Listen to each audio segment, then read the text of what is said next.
উদ্যোগে কাজ করেছি, কিন্তু এটাতে আমি করতে পারি, এটা আমার ব্যর্থতা, এটা আমাকে নিতেই হবে।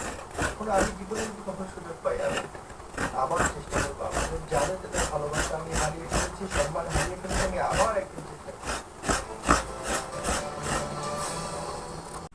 আসসালামু আলাইকুম, রোমানা রান্না কিচেন ব্লগে আরেকটা ভিডিও নিয়ে স্বাগত। এখন নিয়ে আসছি আমি কলার মোচা সেদ্ধ করে হলুদ দিয়ে সেদ্ধ করে রাখা হয়েছে। এখানে পেঁয়াজ কুচি, চিংড়ি মাছ, ছোট ছোট চিংড়ি মাছ এখানে নিয়ে নিয়েছি। এখানে নিয়ে নিয়েছি নারকেল দিয়ে চিংড়ি মাছটা কলার মোচা দিয়ে রান্না করব। এখানে আদা রসুন, এটা জিরা, হলুদ, ধইনা, শুকনো মরিচ, জিরা পাউডার, লবণ, সবগুলো উপকরণ আমি নিয়ে নিয়েছি।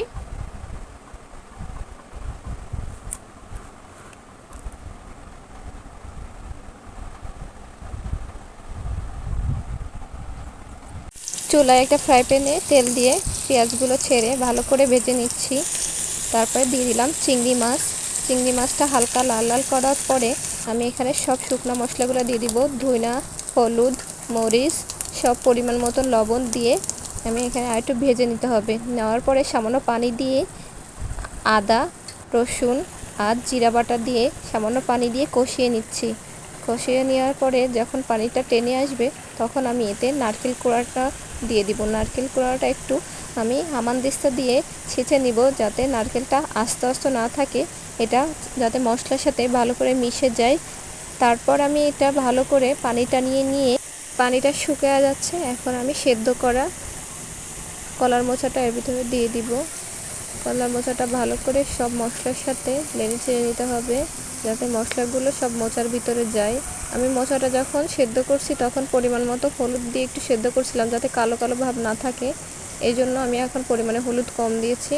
এখানে দিয়ে দিলাম তেজপাতা, এলাচ, লং, দারচিনি দিয়ে ভালো করে যে পানিটা নিয়ে এসছে। রান্না আমার কমপ্লিট, এই যে সার্ভ করে দিলাম। রান্না হয়ে গেল, একেবারে ভাজা ভাজা করে ফেলছি, তেল সব কিছু থেকে। খাবার নিয়ে বসে পড়েছি। রান্না করেছি, খেয়ে দেখতে হবে না কেমন হয়েছে। রান্নাটা অনেক মজা হয়েছে, তোমরা এভাবে বাসায় বানিয়ে খেতে পারো। কলার মোচা, নারকেল আর চিংড়ি মাছ দিয়ে খুবই সাধারণ একটা রেসিপি, তারপরেও খেতে অনেক মজা। অনেকে খেয়েছো, অনেকে খাওনি। এভাবে রান্না করে খেলে ভালো লাগবে।